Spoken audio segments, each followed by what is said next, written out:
안녕하세요. 이번 영상은 습관의 힘입니다. 지난 영상에서 삶 호스피스, 그 지난 영상에서 마음 등산, 그 지난 영상에서는 공부 예정, 다 연결되어 있습니다. 공부하는 이유가 이 공부를 통해서 삶을 더 나아진 삶, 더 나은 삶을 살기 위해서 공부를 하는 거죠. 더 발전하기 위해서, 다른 말로는 성장하기 위해서 그렇습니다.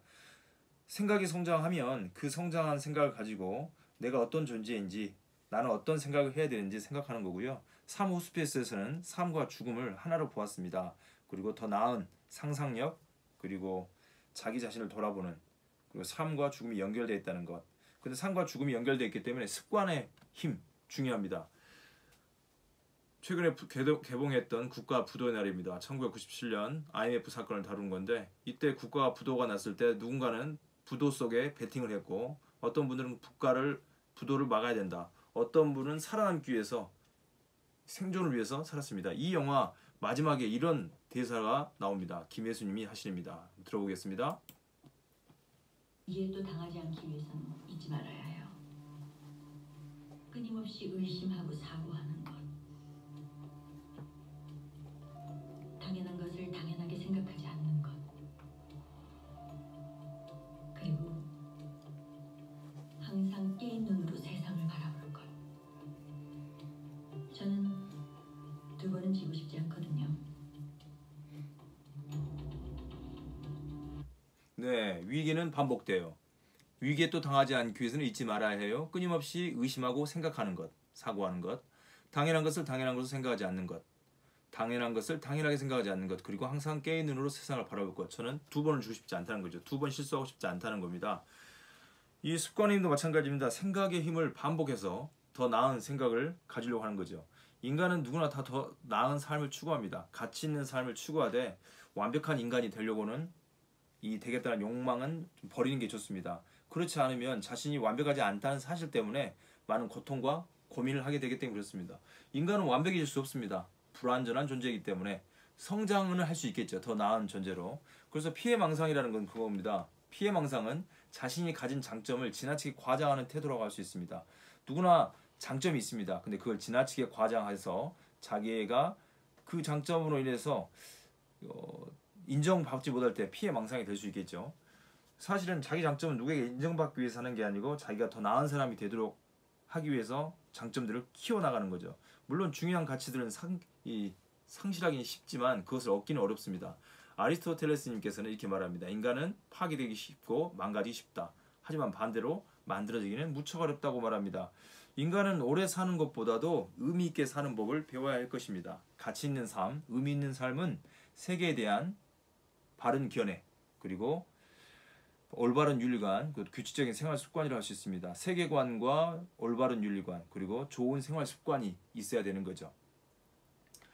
이 지금의 세계관은 다문화입니다. 근데 이 다문화 속에서 어떤 분은 기독교로, 어떤 분은 유교로, 어떤 분은 불교로, 어떤 분도 샤머니즘으로, 또 그 외에 등등등 종교를 가지고 내지는 세계관을 가지고 사시겠죠. 그러니까 윤리란 사람으로서 마땅히 행하거나 지켜야 할 도리라고 할 수 있습니다. 윤리관에 관하여 가지는 생각이나 태도가 윤리관이죠. 그렇게 생각하는 습관을 가지고 살아갑니다, 사람들은. 그런데 어른은 자신을 만들어가는 일에 열정을 쏟기보다 오히려 절제하는 경우가 왕왕 있습니다. 반대로 자신을 망가뜨리는 데는 절제하지 않고 열정을 쏟는 일도 빈번한 거죠. 그러면 우리가 살 때 여러 가지 세계관이 공존해 있습니다. 기독교 세계관도 있고, 유교적 세계관도 있고, 불교적 세계관도 있고. 누구의 세계관이 옳을까요? 서로 배려하고 공감하고 관용하는 생활 습관이, 내지는 생각하는 습관이 필요할 것 같습니다. 작은 습관이 인생을 바꾸기 때문에 그렇습니다. 어떻게 바꾸는지 한번 영상을 하나 보겠습니다. 어떤 영상인지 함께 잠깐 보도록 하겠습니다. Wish you a Merry Christmas on the bounce piano. Right. The bounce piano.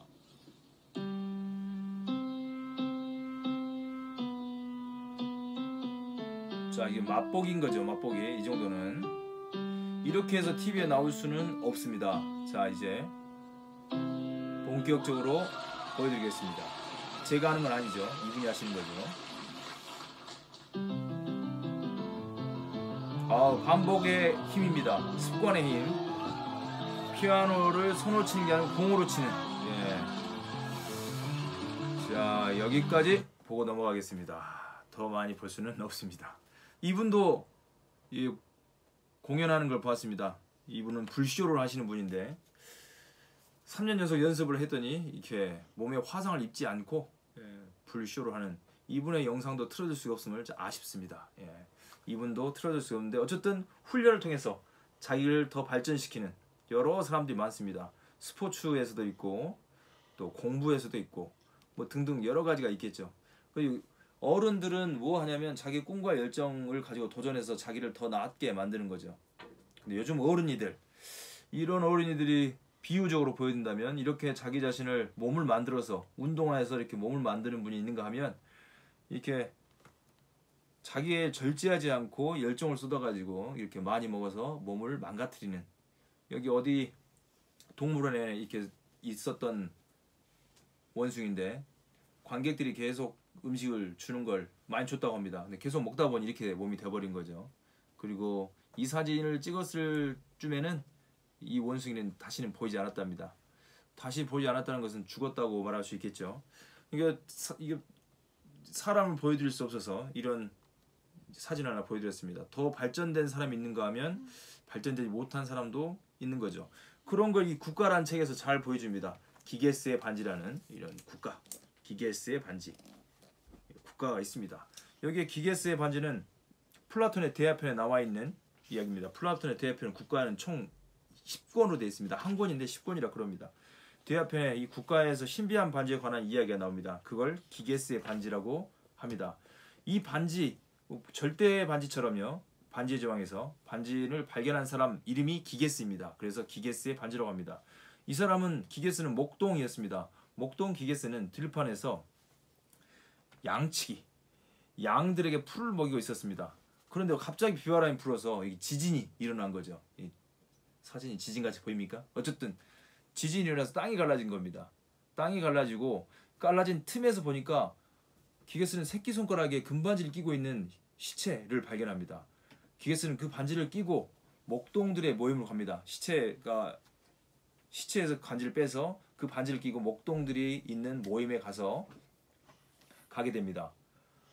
그래서 우연히 반지에 보석 받침이 있는 걸 보고 자신을 향해서 손 안쪽으로 돌렸습니다.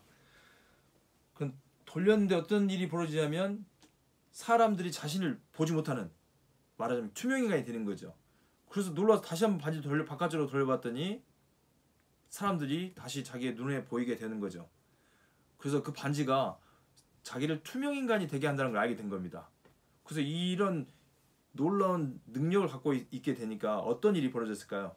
이 반지의 신기한 능력을 알게 된 기게스는 바로 자신을 눈에 보이지 않게 한 후에서 어디로 갔겠습니까? 바로 왕궁으로 갑니다. 왕에 가서 왕에게 바치는 게 아니고 왕에게 가는 신하들 틈에 끼어서 왕궁으로 향해 올라갔습니다. 그리고 왕궁에 들어가서 왕비를 유혹하고 결국 기게스는 유혹에 넘어온 왕비와 함께 왕을 죽이고 본인이 왕이 되는 겁니다. 그러니까 기게스의 반지 이야기는요, 우리가 마음대로 할 수 있는 능력이 있어요, 손에. 그러면 그걸 가지고 좋은 일을 할 것인지 아니면 나쁜 일을 할 것인지, 사람들은 어떻게 행동할 것인지에 대해서 보여주는 이야기입니다. 누구나 자신이 하고자 하는 것, 즉 욕망을 채우기 위해서 그것을 사용할 것이라는 것이 플라톤의 생각입니다. 기게스의 반지 이야기는 멋대로 할 수 있는 자유를 주면 인간이 어떻게 행동할까라는 것을 생각해보는 사유 실험이라고 할 수 있습니다. 여기에 절대 반지가 2개 있다고 해봅시다. 이렇게 2개가 있으면 이 반지를 어떻게 사용하겠습니까? 하나는 올바른 사람이 갖겠고 하나는 올바르지 못한 사람이 각각 간다고 합시다. 올바른 사람은 당연히 올바른 일을 하겠죠. 올바르지 못한 사람은 어떻게 하냐면 기게스처럼 자기가 욕망을 채우기 위해서 본인이 왕이 되고 기존의 왕을 죽이고 본인이 왕이 되는 것을 할 것이다 라고 플라톤이 이 국가라는 책에다가, 방금 보여드린 국가라는 책에다가 써놔 있는 거죠. 사람들은 자기의 욕망을 채우는데 더 중요하게 생각하는 겁니다. 자신의, 만약에 일단 여러분들 올바르지 못한 사람의 경우는 당연히 그걸 가지고 어떻게 생각하겠어요? 마음대로 사용하겠죠. 기게스의 반지는 말씀드린 것처럼 멋대로 자기의 자유를 쓰는 겁니다. 초능력이라 할 수 있겠죠. 초능력은 현대 과학으로는 설명할 수 없는 초자연적인 힘이라고 말할 수 있습니다. 이 초능력의 힘을 가진 존재들은 현실이 아니라 TV나 영화에 등장합니다. 요즘에는요. 초능력을 지닌 영웅이 나오는 영화는 반드시 초능력을 지닌 악당도 있습니다. 원래 여기는 호빗입니다. 원래는 스미골인데 이렇게 점점 반지에 대한 욕망, 반지의 제왕이죠. 반지의 욕망을 가져서 얼굴이 변하는 겁니다. 스미골이었는데 골룸이 되는 거죠. 골룸, 스미골. 얼굴이 굉장히 추해지지 않습니까? 자기의 능력, 이 반지의 마음을 뺏긴 거죠. 우리는 이 초능력을 지닌 악당, 그런 악당을 전대 반지를 가진 올바르지 못하는 사람이라고 할 수 있습니다. 영화 스파이더맨에서도 고블린이나 베놈, 샌드맨 등의 악당들이 등장합니다. 그들은 자신의 욕망을 채우기 위해 초능력을 사용하는 거죠. 반지의 제왕에서 절대 반지를 원했던 악의 화신 사우론도 마찬가지입니다. 이들은 모두 절대 반지로 자신이 원하는 것을 얻기 위해 행동합니다. 그리고 남을 죽이는 것도 불사하는 거죠. 문제는 그들이 원하는 것을 얻기 위해 다른 사람을 해치거나 그들의 것을 빼앗는 것이 문제입니다. 반지의 제왕에 나오는 여기 캐릭터, 두 캐릭터를 갖고 있는 프로도, 골룸 차이가 있습니다. 프로도는 주인이죠. 반지 원정대, 반지를 없애려고 하는 프로도와 골룸의 차이가 있습니다. 사실 잘 봐야 되면 프로도는 마지막까지 반지를 잘 갖고 가다 마지막에 반지를 없앨 쯤에 자기의 욕망 때문에 반지를 못 없애는 겁니다. 반면에 이 골룸은 반지를 가져가는 여정 내내 반지를 가져야겠다, 갖지 않아야겠다, 아니야, 이것 때문에 계속 혼란을 느낍니다. 그래서 이게 몰골이 이렇게 보이는 거죠. 골룸과 프로도 역시 기게스의 반지가 가정한 두 사람의 유형이라고 할 수 있습니다. 영화 해리포터 시리즈에 등장하는 해리포터와 볼드모트도 마찬가지죠. 골룸과 프로도 아주 닮았습니다. 이 반지의 제왕의 샘이라는 분은 끝까지 한결같이 반지에 대한 욕망을 갖지 않는 거죠. 어쨌든 결국 그들은 원하는 것을 얻기 위해서 싸워야 합니다. 싸워서라도 원하는 것을 얻고자 하는 유혹은 좀처럼 사라지지 않습니다. 이중인격이죠. 골룸과 스미골은 원래 한 인물이에요. 이게 이렇게 원래 한 인물인데 이중인격자가 되는 거죠. 사실 이중인격은 좋습니다. 다중인격이 더 무서운 거죠. 어쨌든 두 개의 인격을 갖고 있어요. 반지를 가져야겠다는 욕망, 하나는 반지를 없애겠다는 생각. 이 스미골은 호빗 쪽이었는데 스미골은 어느 날 친구와 뱃놀이를 하다가 친구가 연못에서 반지를 줍는 것을 보았습니다. 마치 기게스가 시체에서 반지를 뺏는 것처럼 반지가 탐이 난 스미골은 친구를 죽여서 반지를 취한 거죠. 기게스의 반지에서는 시체에서 갖고 왔지만 스미골은 친구를 죽여서 반지를 취합니다. 기게스가 반지의 힘을 이용해서 자신의 욕망을 이뤘다면 스미골은 반지를 너무 사랑한 거죠. 그래서 스미골의 탐욕은 그를 욕망의 덩어리로 만들어버리게 만듭니다. 본인 스스로가요. 반지에 대한 집착이 스미골을 골룸으로 만들어버렸습니다. 골룸은 반지에 대한 탐욕에서 자유로워질 때 잠깐 스미골의 모습을 되찾습니다. 그렇지만 그것은 아주 잠깐입니다. 항상 악한 생각을 하다가 선한 생각을 아주 잠깐 한다는 그런 말이죠. 스미골은 착하고 골룸은 영악합니다. 스미골과 골룸의 모습은 인간의 이중인격의 모양을 반영한다고 할 수 있습니다. 기게스의 반지와 절대 반지 이야기는 선과 악의 문제에 관한 것입니다. 소크라테스에게 선함은 어떤 특정한 성질의 것이 아니라 모든 탐구의 대상입니다. 플라톤은 국가에서 소크라테스의 긴 논증을 통해 선함이 보편적인 것이라고 결론을 내립니다. 선함의 보편성에 대한 결론은 인간의 선함과 정의가 개별 사회마다 상대적이라고 교육한 소피스트의 주장에 대한 반박이라고 할 수 있습니다. 그럼 기억해야 할 것은요. 보편적 선함, 어디나 선함이 있다고 하는 이 논증은 자동적으로 옳은 행동으로 실현되는 것은 아닙니다. 선함을 안다고 해서 그게 실천되는 건 아니라는 것이죠. 붓다와 공자처럼 소크라테스와 플라톤은 영혼의 세 요소, 지성, 감각, 욕구가 조화를 이루어야만 옳은 행동으로 하려는 동기가 발생한다고 합니다. 이 영화에서 이런 이중인격, 다중인격, unbreakable, 23 아이덴티티, 글래스, 정말 이 이중인격, 다중인격을 잘 보여주는 영화입니다. 벌써 한 사람의 얼굴이 이렇게 정말 훌륭한 영화입니다. 추천드립니다. Unbreakable 시리즈죠. 23 아이덴티티 그리고 글래스 훌륭합니다. 말씀드린 것처럼 여기서도 선과 악에 대한 이야기입니다. 무엇이 선이고 무엇이 악인지. 이 그림에서도 보면 깜정색 안에가 굿이 있죠. 어두운 안에가 선이 있고, 여기 꼭 밝은 대 안에가 어두움이 있고, 굉장히 어려운 문제입니다. 선과 악을 구분한다는 거. 그리고 그 구분을 한다 해서 반드시 실천되는 것도 아닌 거죠. 이 불의한 국가처럼 불의한 인간은 몸과 생각에 조화롭지 못한 상태에서 발생됩니다. 불의한 인간이란 것은 생각한 대로 행동하지 못하는 거죠. 아니면 아예 생각하지 않고 행동하거나. 반면 정의로운 인간은 정의로운 국가처럼 자기 영혼의 여러 구성 요소를 조화롭게 균형을 잃지 않게 움직인다고 합니다. 이 플루타르쿠스의 영웅전, 그리스를 만든 영웅이라는 책이 있습니다. 여기에 알렉산드로스의 이야기가 나옵니다. 알렉산드로스는 영어로는 알렉산더라고 할 수 있습니다.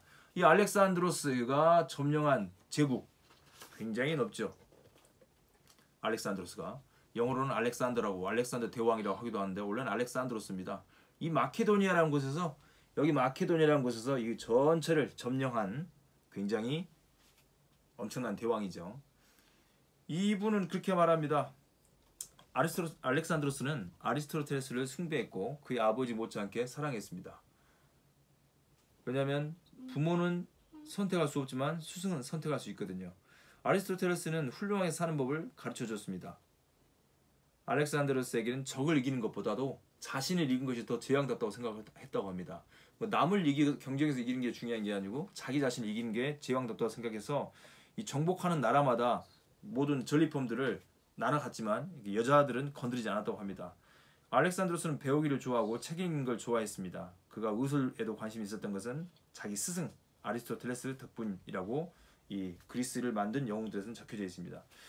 아리스토텔레스는 알렉산드로스의 개인 교사였습니다. 왕자의 개인 교사였던 거죠.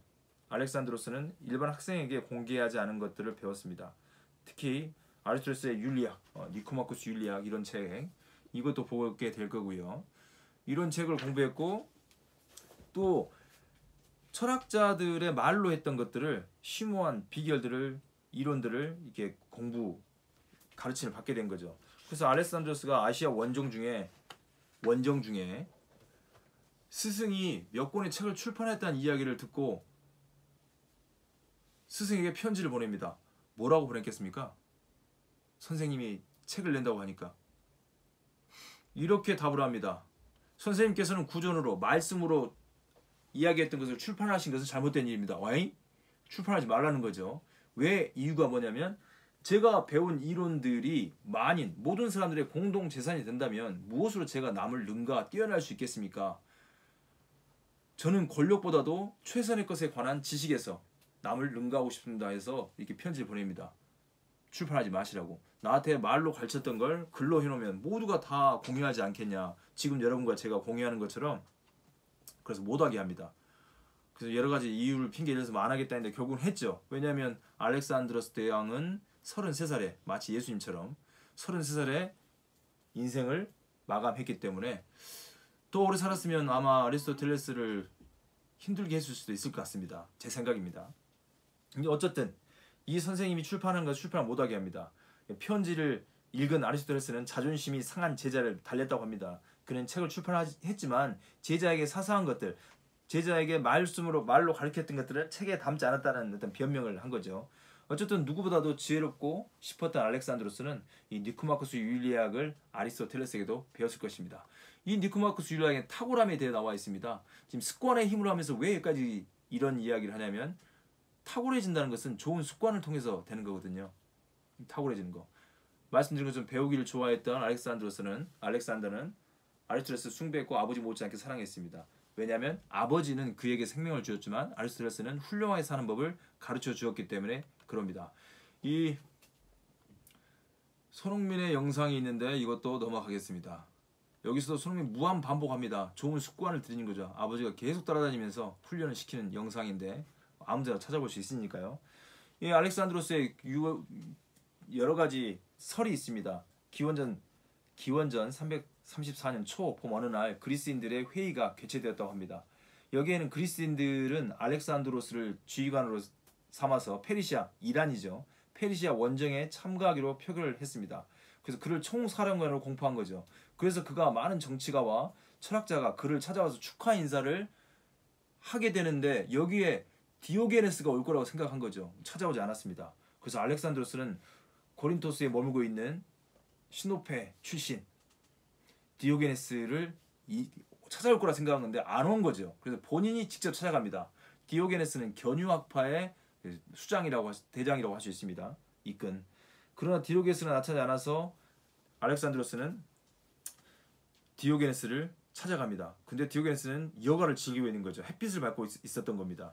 알렉산드로스에게 전혀 관심이 없었어요. 권력에 관심이 없는 거죠. 가장 지혜롭고 싶었던 알렉산드로스는 정치인보다 철학자에 관심이 있었습니다. 그래서 그는 디오게네스를 만나러 직접 갑니다. 햇볕쯤에 누워있는 디오게네스는 군사와 군중이 자기에게 다가오는 것을 보았습니다. 디오게네스가 이렇게 몸을 좀 일으켜서 군사의 등 뒤에서 위풍당당하게 걸어오는 알렉산드로스를 보았습니다. 알렉산드로스가 디오게네스에게 인사를 건네며 이렇게 묻습니다. 디오게네스여, 원하는 게 무엇이요? 그러니까 손으로 이렇게 치고 있죠. 뭐라고 했겠습니까? 잠깐 비켜주시죠. 저는 햇볕 한 줌을 원합니다.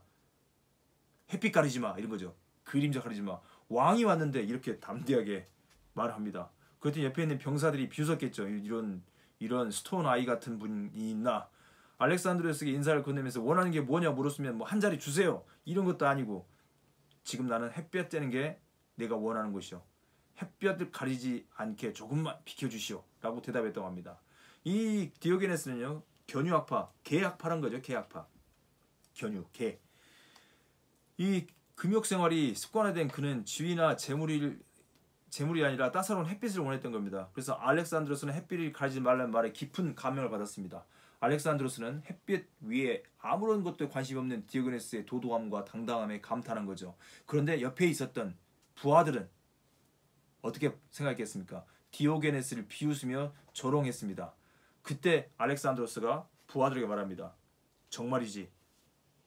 뭐라고 했을까요? 정말이지. 견유학파 통 속에 살면서 살았다는 정말이지 나는 내가 만일 알렉산드로스가 아니라면 디오게네스고 싶다라고 말했다고 합니다. 알렉산드로스가 아니면 디오게네스고 싶다. 이 견유학파 이 보면 자세히 보면 개들이 옆에 있지 않습니까? 개들은 아무것도 아닙니다. 그래서 이 디오게네스가 딱 두 가지를 갖고 있는데 하나 봅시다. 여기 보면 밥그릇, 물그릇이에요. 물그릇. 물그릇과 통 속에 산다는 거죠. 집도 없이. 무소유를 주장한 거죠. 금욕생활. 그래서 계속 앉아서 사색하는 거죠. 특별히 여기에서는 보면 불등을 켜고 있어요. 낮에. 그래서 낮에 불빛을 들고 다니면서 이 세상이 어둡다고 하는 거죠. 그래서 지혜로운 사람을 찾아다닌다고 합니다. 근데 그게 가짜라는 설도 있고요. 근데 그렇게 유명합니다. 햇빛 가리지 말라는 설은 거의 진짜인 것 같고요. 뭐 낮에 등불을 들고 다녔다는 이야기. 또 하나 이야기는 어느 날 비가 왔는데 이 물이 고여 있다고 합니다. 이렇게. 근데 어떤 아이인지 개인지 그 고인 물을 손으로 떠먹는 걸 보고 이 방금 옆에 있었던 이 밥그릇을 깼다는 나는 너무 많이 가졌어. 그리고 깼다는 설이 있습니다. 어떤 게 진짜인지 가짜인지는 알 수 없지만 어쨌든 디오게네스에게 가장 유명한 것은 햇볕 가리지 말라는 이런 이야기가 있습니다. 그러니까 습관이 이렇게 돼 있는 거죠. 이 욕망을 권력에 대한 욕망을 갖고 있기도 하는 지혜에 대한 욕망, 지식에 대한 욕망이 더 많은 거죠. 알렉산드로스 대왕도 마찬가지입니다. 이미 왕인데도 불구하고 디오게네스, 지혜로운 사람을 만나러 갔다는 거. 그 철학자들에 대한, 지혜자들에 대한 어떤 갈망이 넘쳐나는 알렉산드로 대왕입니다. 보통 같으면 대왕이 찾아오면 미리 찾아갈 텐데 디오게네스는 그렇지 않았다고 합니다. 그런 생활 습관을 갖고 있는 거죠. 또 알렉산드로스는 본인이 알렉산드로스가 아니라면 디오게네스고 싶다. 이렇게 한가롭게 햇빛을 이렇게 향유하고 싶다는 그런 이야기죠. 이런 사람들의 생활 습관이 이들이 그때 그 습관들을 갖고 있어서 지금까지 몇천 년 이후에도 이 사람들의 어떤 삶의 방식이 우리에게 전해지는 거죠. 우리 보고 따라 살아면 할 수 없는 거죠. 저희들은요. 할 수는 없지만 생각해 볼 수는 있습니다.